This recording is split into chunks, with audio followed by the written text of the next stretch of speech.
The city was alive, as it always was, with the hum of hurried footsteps, the blare of car horns, and the faint scent of street food wafting through the air. Skyscrapers towered above, their glass windows reflecting the golden hues of the setting sun. But amidst the chaos and the noise, there was a man who went unnoticed, a man who had become invisible to the world around him. His name was John, and he was homeless. John's days were a blur of survival. He slept on park benches, ate from trash cans, and spent his nights under the cold, indifferent gaze of the city's neon lights. Life had not been kind to him. Once he had a job, a family, and a home. But a series of unfortunate events, a lost job, a broken marriage, and a battle with depression, had left him with nothing but the clothes on his back and the weight of his regrets. Yet, despite it all, John had not lost his humanity. Deep down, he still believed in kindness, even if the world had forgotten him. One chilly afternoon, as the wind whispered through the narrow alleys, John was rummaging through a trash can near a busy intersection. His hands trembled as he searched for something, anything to eat. That's when he saw it, a small leather wallet, slightly worn but still intact. He picked it up, his fingers brushing against the smooth surface. For a moment he hesitated. The wallet could mean food, shelter, or even a fresh start. But as he opened it, his eyes fell on a photograph tucked inside, a picture of a smiling woman and a little girl. Something about their faces stirred a memory, a flicker of warmth in his chest. John's heart raced as he counted the cash inside, nearly $500. It was more money than he had seen in years, but as he stared at the photo again, he felt a pang of guilt. This wallet didn't belong to him. It belonged to someone who might be desperate, someone who might need it more than he did. The battle within him was brief but intense. Finally, with a deep breath, he made his decision. He would return the wallet, no matter the cost. What John didn't know was that this simple act of honesty would set off a chain of events that would change not only his life, but the lives of everyone involved. The woman in the photo, Sarah, was a single mother struggling to make ends meet. The money in the wallet was her rent money, and the photo was the last memory she had of her late husband.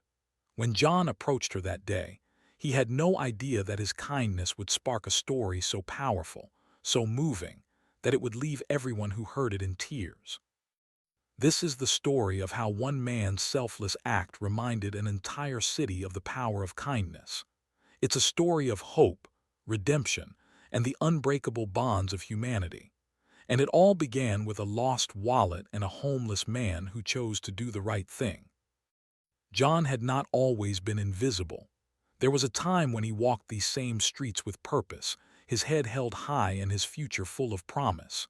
He had been a carpenter, skilled with his hands and proud of his work. He built homes for others, never imagining that one day he would have none of his own. But life, as it often does, had other plans. It started with the accident. A slip of the hand, a moment of distraction, and John found himself staring at a bloodied finger severed by a saw. The injury left him unable to work, and without a steady income he quickly fell behind on his bills. His wife, unable to bear the strain, left him, taking their young son with her. John was devastated. He tried to pick up the pieces, but the weight of his grief and the mounting debt crushed him. Before he knew it, he was living in his truck, and then, when that was repossessed, on the streets. The streets were unforgiving. Nights were cold, and days were a constant battle for survival. John learned to navigate this new world with a mix of resilience and humility. He would wake up early, before the city stirred, and search for food in dumpsters behind restaurants.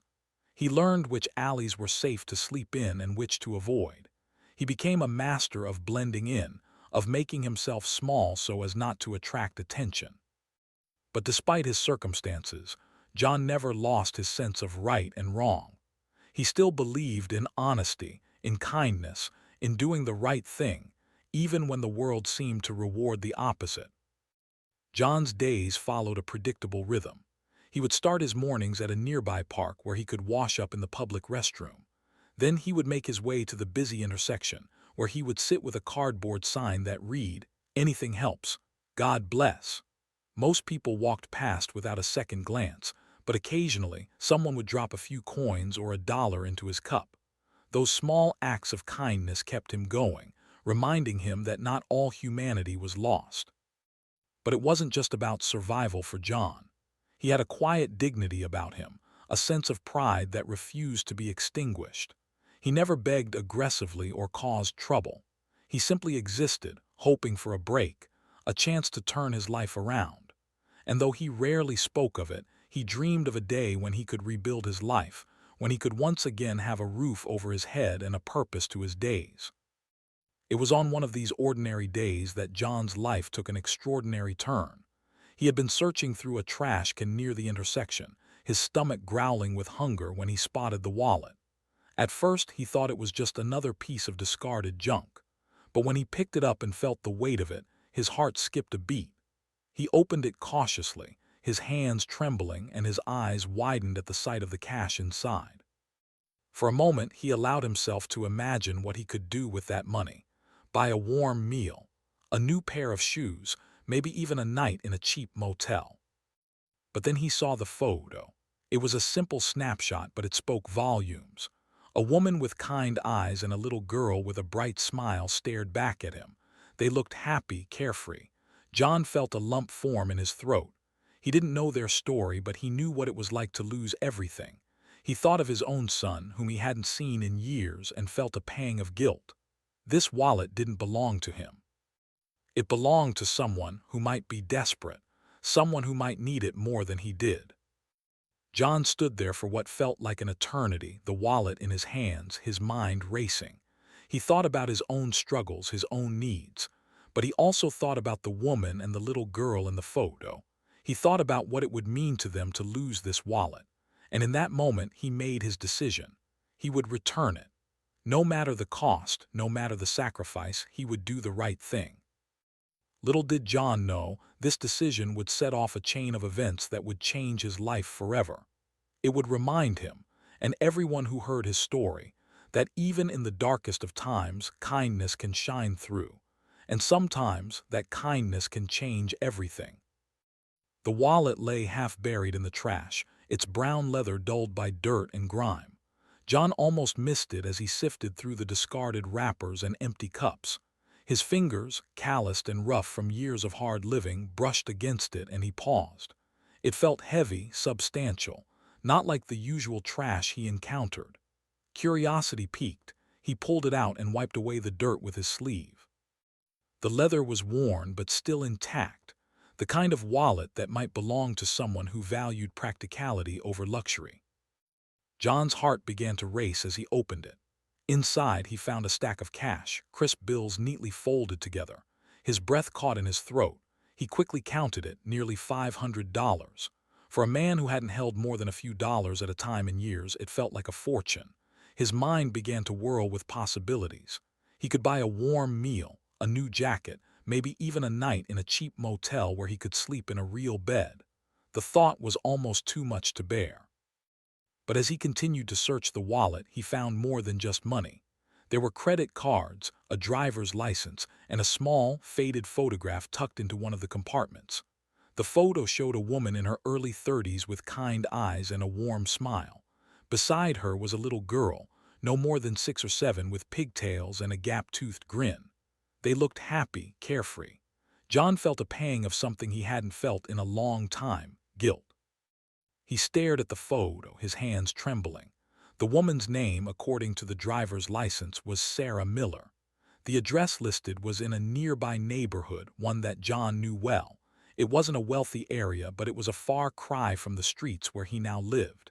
He wondered what Sarah's story was. Was she a single mother? Was the little girl her daughter? And why had she been carrying so much cash? John's mind was a whirlwind of thoughts. He knew what it was like to lose everything, to feel the crushing weight of despair. He thought about his own son, whom he hadn't seen in years, and felt a deep ache in his chest. What if Sarah needed this money as much as he did? What if it was her rent money, or her grocery money, or something even more important? He couldn't shake the image of the little girl's smile. What would happen to her if her mother lost this wallet? The moral dilemma was agonizing. John had been given a rare opportunity, a chance to change his circumstances, even if only for a little while. But at what cost? Could he live with himself if he kept the money, knowing it might cause someone else pain? He thought about the times in his life when he had been shown kindness, even in small ways. The stranger who had bought him a cup of coffee on a cold morning. The woman who had given him a blanket when he was shivering on a park bench. Those acts of kindness had meant the world to him. Could he now turn his back on someone who might need his help? John sat down on the curb, the wallet clutched tightly in his hands. He felt the weight of the world pressing down on him. The city buzzed around him, oblivious to his internal struggle. He closed his eyes and took a deep breath, trying to quiet his racing thoughts. When he opened them again, his gaze fell on the photo once more. The little girl's smile seemed to pierce through his doubts, reminding him of what truly mattered. With a resolve that surprised even himself, John made his decision. He would return the wallet. No matter how much he needed the money, he couldn't keep it. It wasn't his, and deep down, he knew that keeping it would cost him more than just his pride. It would cost him his humanity. He stood up, clutching the wallet tightly, and began to walk toward the address listed on the driver's license. The journey was long and his feet ached with every step, but John didn't care. He felt a strange sense of purpose, a clarity he hadn't felt in years. He didn't know what would happen when he returned the wallet, but he knew it was the right thing to do. And for the first time in a long time, he felt a glimmer of hope, not just for himself, but for the world. Little did John know, this simple act of honesty would set off a chain of events that would change his life forever. It would remind him, and everyone who heard his story, that even in the darkest of times, kindness can shine through. And sometimes, that kindness can change everything. Sarah Miller was no stranger to hardship. At 32, she had already faced more challenges than most people do in a lifetime. A single mother to her 6-year-old daughter, Emily, Sarah worked tirelessly to provide for her little girl.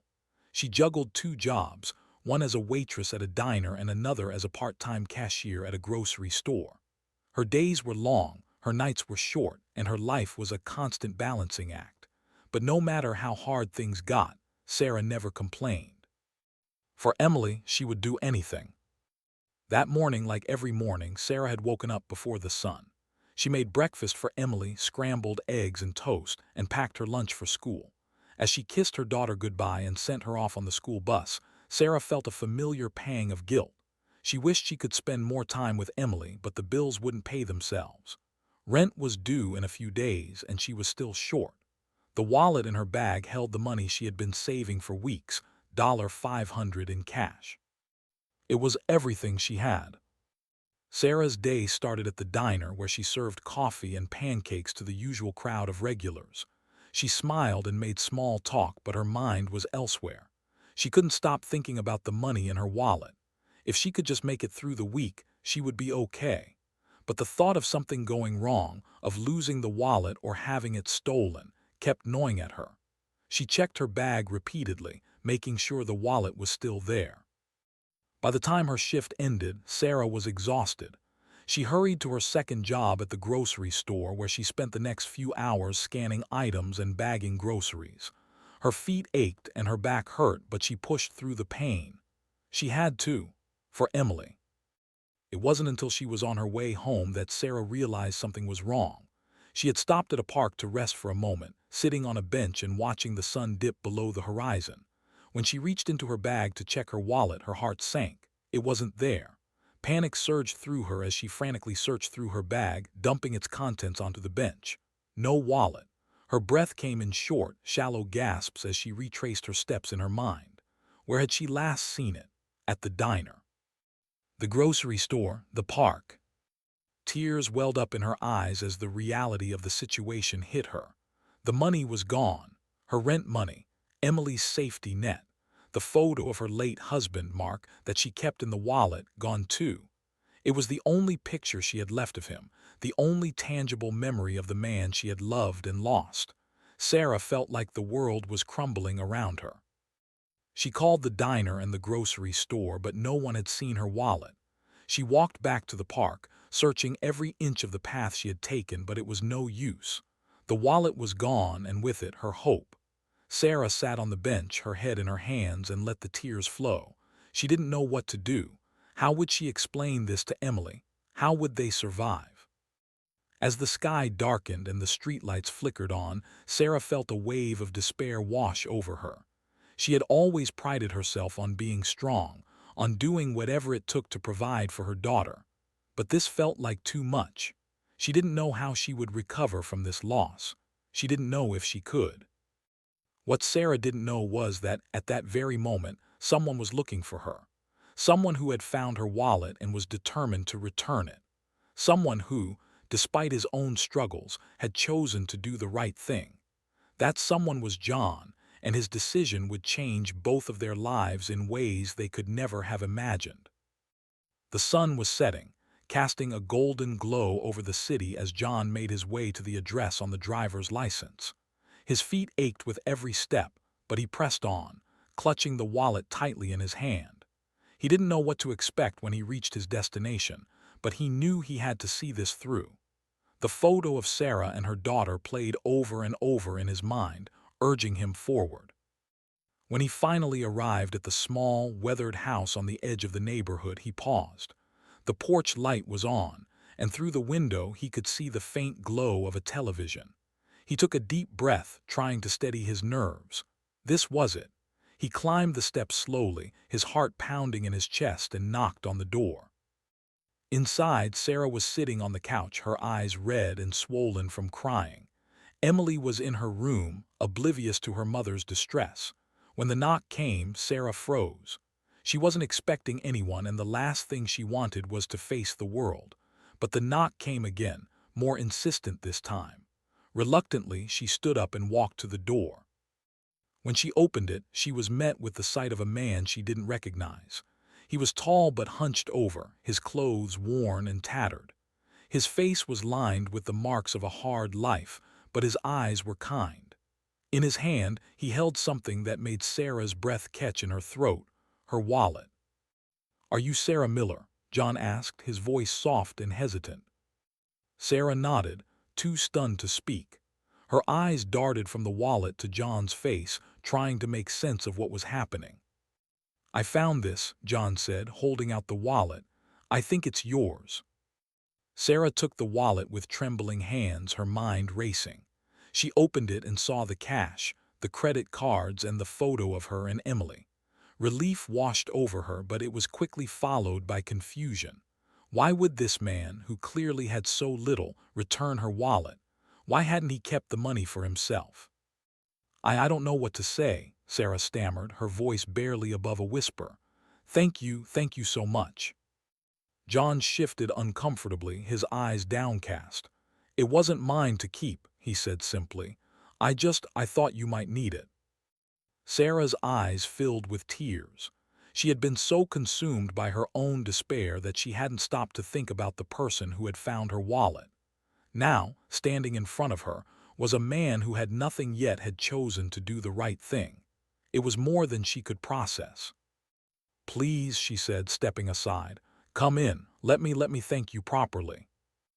John hesitated. He wasn't used to kindness, especially not from strangers, but something in Sarah's voice made him nod. He stepped inside, his eyes taking in the modest but cozy living room. It was a home, something he hadn't had in years. Sarah gestured for him to sit on the couch, and he did so cautiously, as if afraid he might break something. She sat across from him, still clutching the wallet, her mind racing. She didn't know where to start, how to express the gratitude she felt. "Can I get you something?" she asked finally. "Water, coffee?" John shook his head. "No, thank you, I'm fine." There was an awkward silence as Sarah tried to find the right words. Finally, she took a deep breath and said, "I don't even know your name." "It's John," he replied quietly. "John," Sarah repeated, as if testing the name.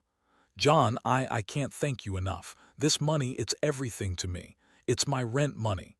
And this phone," she pulled out the picture of her and Emily, her voice breaking. "It's the only one I have of my late husband. You have no idea what this means to me." John looked at the photo, his expression softening. "I'm glad I could help," he said. I couldn't keep it, not when I saw that picture." Sarah's tears spilled over and she wiped them away quickly. "You're a good man, John, a better man than most." John looked down, his face flushing with embarrassment. He wasn't used to praise, especially not for something that felt so basic, so obvious. To him, returning the wallet had been the only choice. But to Sarah, it was nothing short of a miracle. "I'm not," John began, but Sarah cut him off. "You are," she said firmly. "You have no idea how much this means to me. Please let me do something for you. Let me help you." John shook his head. "I don't need anything. I just wanted to make sure you got your wallet back." But Sarah wasn't having it. She stood up and walked to the kitchen, returning with a plate of food, leftovers from dinner. She handed it to John, who hesitated before accepting it. The smell of the food made his stomach growl, and he realized how hungry he was. "Thank you," he said quietly, his voice thick with emotion. Sarah sat back down, watching as John ate. She couldn't shake the feeling that this encounter was more than just chance.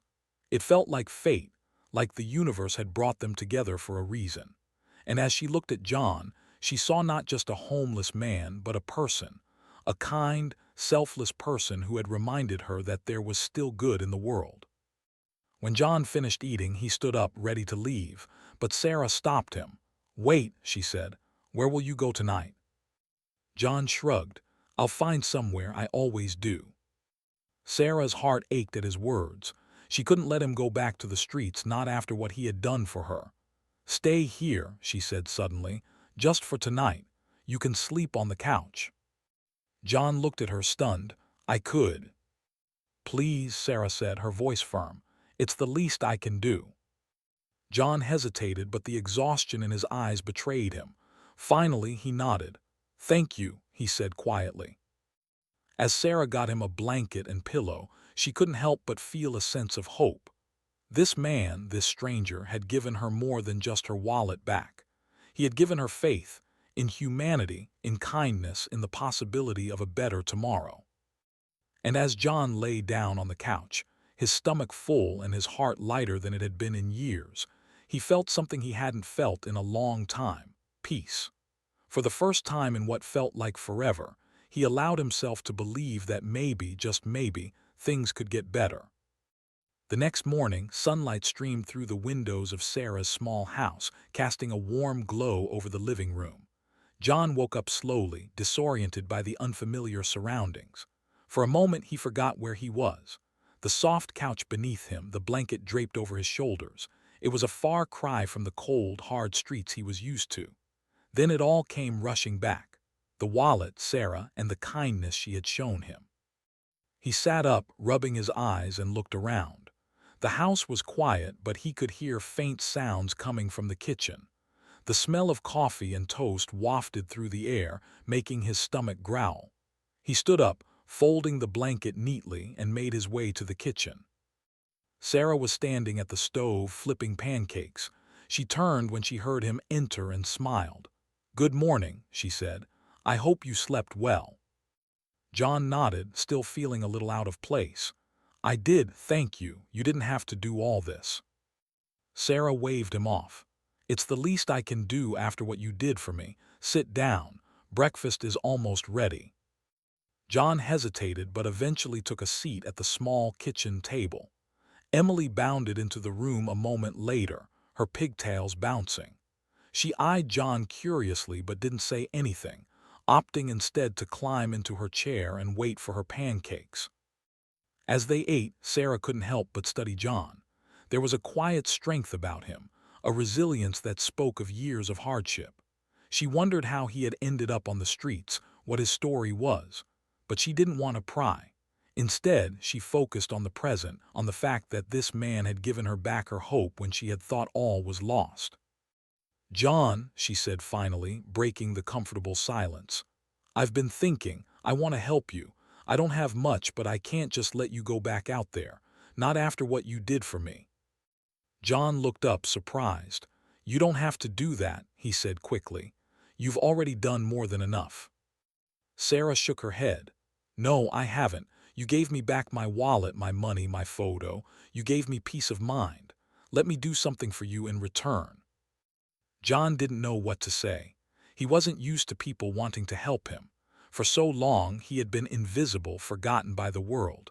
But here was Sarah, a woman he barely knew, offering him a lifeline. It was overwhelming. "What did you have in mind?" he asked cautiously.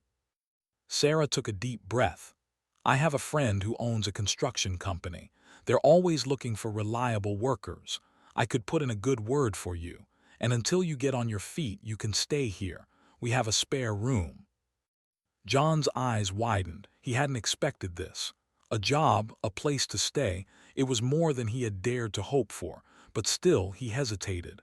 "I don't want to be a burden," he said quietly. "You're not a burden," Sarah said firmly. "You're a good man who's fallen on hard times. Everyone deserves a second chance, John. Let me help you." John looked at her, his eyes filled with gratitude and disbelief. He wanted to say yes to accept her offer, but the fear of failure held him back. What if he couldn't do it? What if he let her down? As if reading his thoughts, Sarah reached across the table and placed a hand on his. "It's okay to be scared," she said softly, "but you don't have to do this alone. Let me help you." John felt a lump form in his throat. He nodded, unable to speak. For the first time in years, he allowed himself to believe that maybe, just maybe, things could get better. Over the next few days, Sarah made good on her promise. She called her friend at the construction company and arranged an interview for John. She helped him clean up, lending him some of her late husband's clothes so he could make a good impression. And when the day of the interview came, she drove him there herself, waiting outside in the car while he went in. John was nervous, but he tried to focus on Sarah's words of encouragement. He had skills, she had reminded him. He was a hard worker. He could do this. The interview went better than he had expected. The foreman, a gruff but kind man named Mike, was impressed by John's experience as a carpenter.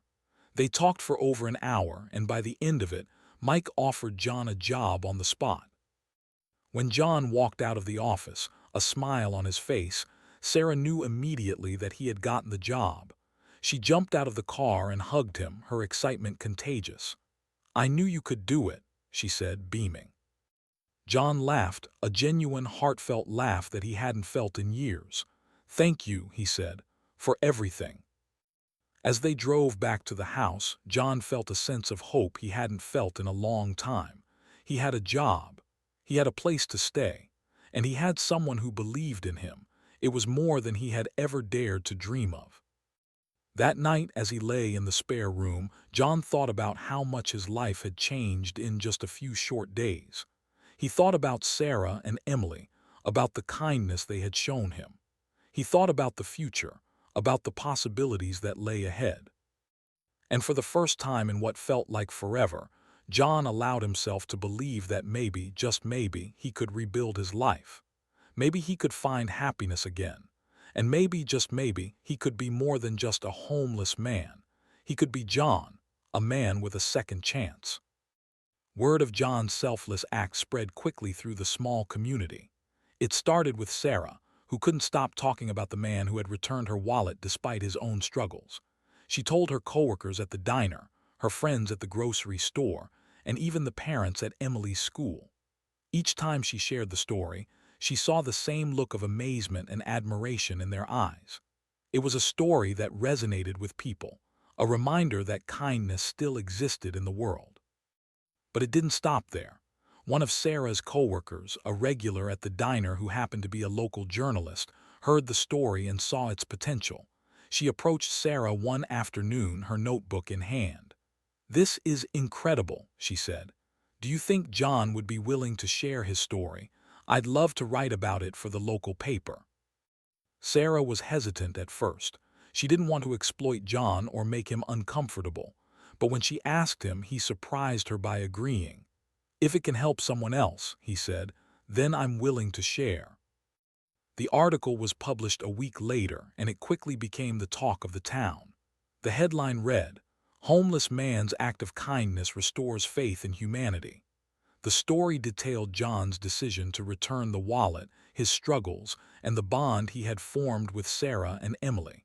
It was a powerful piece, one that touched the hearts of everyone who read it. The response was overwhelming. People from all over the community reached out, wanting to help. Some donated clothes and food, while others offered job opportunities or financial assistance. A local church organized a fundraiser to help John get back on his feet, and within days, they had collected enough money to cover his rent for several months. John was stunned by the outpouring of support. He had never expected anything like this. For so long, he had felt invisible, forgotten by the world. But now, people were going out of their way to help him, to show him that he mattered. It was overwhelming, but in the best possible way. Sarah watched with pride as John began to rebuild his life. He started his job at the construction company, where his skills and work ethic quickly earned him the respect of his coworkers. He moved into a small apartment, using the money from the fundraiser to pay the rent and buy basic furnishings. And through it all, he remained humble and grateful, never forgetting where he had come from. But the ripple effect didn't stop with John. Sarah, too, found her life changing in unexpected ways. The attention from the article brought new customers to the diner, many of whom wanted to meet the woman who had shown such kindness to a stranger. Her boss, impressed by her compassion, offered her a promotion and a raise. And at Emily's school, the other parents began to see Sarah in a new light, inviting her to join the PTA and participate in school events. Emily, too, felt the impact of the story. She had always been a shy child, but the attention her family was receiving gave her a newfound confidence.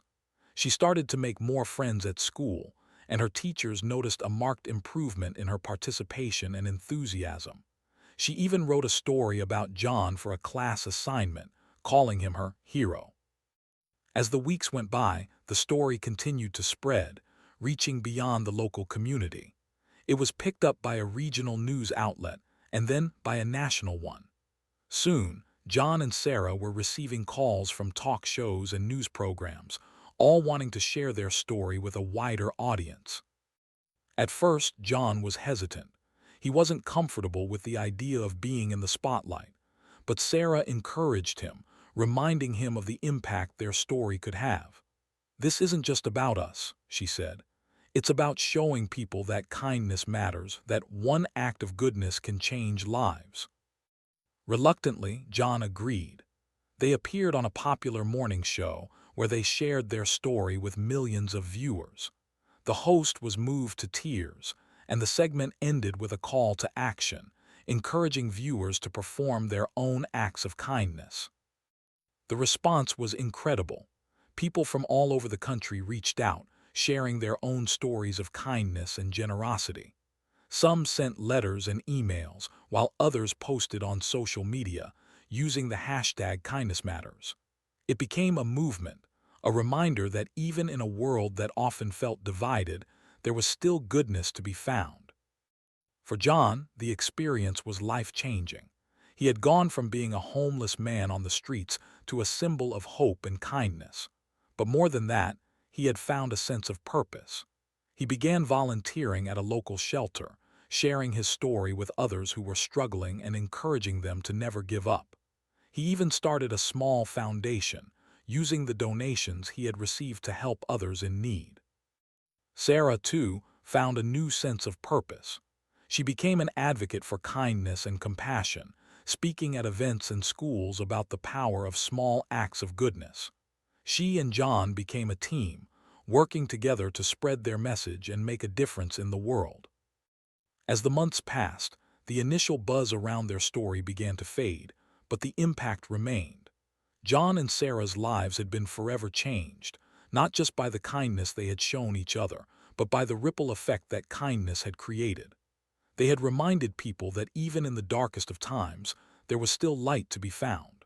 And that light, no matter how small, could grow and spread, touching lives in ways they could never have imagined.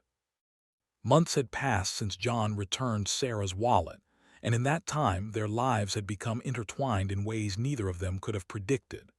John had settled into his new apartment, a modest but comfortable space that felt like a palace compared to the streets. He had grown close to Sarah and Emily, who had become like family to him.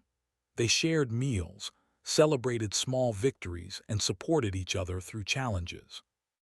But despite the progress he had made, John still carried a quiet fear, a fear that this new life could slip away as quickly as it had come. One evening, Sarah invited John over for dinner, saying she had something important to discuss. John arrived at her house, a bouquet of flowers in hand, feeling a mix of curiosity and nervousness. Emily greeted him at the door with a hug, her excitement palpable. "Mom's been acting all mysterious," she whispered, giggling. "I think it's a surprise." John smiled, ruffling her hair. "Well, I guess we'll find out soon enough." Sarah was in the kitchen, putting the finishing touches on a homemade meal. The smell of roasted chicken and fresh bread filled the air, making John's stomach growl. "Something smells amazing," he said, handing her the flowers. Sarah smiled, taking the bouquet. "Thank you, John. You didn't have to bring anything." "It's the least I could do," he replied. "You've done so much for me." They sat down to eat, the conversation flowing easily. Emily chattered about school, her friends, and a story she was writing about a hero who saved the day with kindness. John listened with a smile, feeling a warmth in his chest that he hadn't felt in years. This, he thought, was what family felt like. After dinner, Sarah cleared her throat, her expression turning serious. "John, there's something I've been wanting to talk to you about." John's heart skipped a beat. He set down his glass of water, his full attention on her. "What is it?" Sarah took a deep breath, her hands clasped tightly in her lap. "You've become such an important part of our lives," she began. "Emily adores you, and I can't imagine where we'd be without you. You've given us so much, and I want to do something for you in return." John shook his head, his voice soft. "Sarah, you've already done so much. You gave me a second chance. I don't need anything else." But Sarah wasn't finished. She reached into her pocket and pulled out a small envelope, sliding it across the table to him. "Open it," she said, her eyes shining with emotion. John hesitated, his fingers trembling as he picked up the envelope. He opened it carefully, pulling out a single sheet of paper. As he read the words, his breath caught in his throat. It was a deed to a small house on the outskirts of town. His eyes widened in disbelief. "Sarah, what is this?" Sarah smiled, tears welling up in her eyes. "It's yours," she said. "The house is yours. I've been saving up, and with the donations from the community and the money from the fundraiser, I was able to buy it. It's not much, but it's a home. Your home." John stared at the deed, his mind reeling. He couldn't process what he was seeing. A home, his own home. It was more than he had ever dared to dream of. He looked up at Sarah, his voice choked with emotion. I don't know what to say. This is too much. I can't accept this." Sarah reached across the table, taking his hand in hers. "Yes, you can," she said firmly. "You've given me so much, John. You've given me hope, friendship, and a reminder of what kindness can do. This is my way of saying thank you. Please take it." John felt tears streaming down his face, his heart overflowing with gratitude. He had spent so long feeling invisible, forgotten by the world. But now, sitting at this table with Sarah and Emily, he felt seen. He felt valued. He felt loved. Emily, who had been quietly watching the exchange, suddenly jumped up from her chair and ran to John, throwing her arms around him. "You're staying with us forever, right?" she asked, her voice filled with hope. John hugged her tightly, his tears mingling with hers. "Yes, sweetheart," he said, his voice breaking. "I'm staying." The moment was overwhelming, a flood of emotions that none of them could fully put into words. Sarah stood up, joining the hug, and for a long time the three of them stood there, holding each other tightly. It was a moment of pure, unspoken connection, a moment that would stay with them forever. Later that evening, as they sat in the living room, John looked at Sarah, his expression serious. "I don't know how I'll ever repay you," he said, "for everything." Sarah shook her head, her smile warm and genuine. "You don't have to repay me, John. You've already given me more than I could ever ask for. You've reminded me that even in the darkest times there's still light, and that's a gift I'll carry with me for the rest of my life." John nodded, his heart full. He thought about the journey that had brought him here, the struggles, the despair, the small acts of kindness that had changed everything. He thought about Sarah and Emily, about the family they had become, and he thought about the future, about the possibilities that lay ahead. As he sat there surrounded by the people he loved, John felt a sense of peace he hadn't felt in years. He had a home, he had a family, and he had a chance to build a life filled with love, kindness, and hope. The story of John and Sarah wasn't just about a lost wallet or a selfless act. It was about the power of kindness to transform lives, to bring people together, and to remind us all of the goodness that exists in the world. And as they sat there, basking in the warmth of their shared bond, they knew that their story was just beginning. The story of John and Sarah didn't end that night in the small, cozy living room. In many ways, it was just the beginning. Over the years, their bond only grew stronger, a testament to the power of kindness and the unbreakable ties of family, not by blood, but by choice. John moved into his new home, a modest house with a small garden where he planted flowers and vegetables. Sarah and Emily visited often, their laughter filling the rooms and making the house feel alive. It was a home in every sense of the word, a place of warmth, love, and belonging. John continued to work at the construction company, where his skills and dedication earned him the respect of his coworkers and supervisors. He even took on an apprentice, a young man who reminded him of himself, lost, but full of potential. John became a mentor, sharing not just his knowledge of carpentry, but also the lessons he had learned about resilience, kindness, and second chances. Sarah, too, found new purpose in her life. She became an advocate for kindness and compassion, speaking at schools and community events about the power of small acts of goodness. Her story, intertwined with John, inspired countless others to look beyond their own struggles and reach out to those in need. She often said, "Kindness isn't just about what you do, it's about who you become when you choose to care." Emily grew up with John as a constant presence in her life, a father figure who taught her the value of hard work, honesty, and empathy. She carried those lessons with her as she pursued her dreams, eventually becoming a teacher who dedicated her life to helping children in underserved communities. She often told her students the story of John and her mother, a story that never failed to bring tears to their eyes and inspire them to be better. But the impact of John and Sarah's story extended far beyond their own lives. The ripple effect of their kindness continued to spread, touching lives in ways they could never have imagined. People who had heard their story began to perform their own acts of kindness, big and small. A local charity was founded in their honor, providing housing and support for those experiencing homelessness. The #KindnessMatters became a movement, a reminder that even in a world that often felt divided, there was still goodness to be found. As the years passed, John often found himself reflecting on the journey that had brought him here. He thought about the day he had found Sarah's wallet, the moment he had decided to return it, and the chain of events that had followed. It was a decision that had changed everything, not just for him, but for Sarah, Emily, and countless others.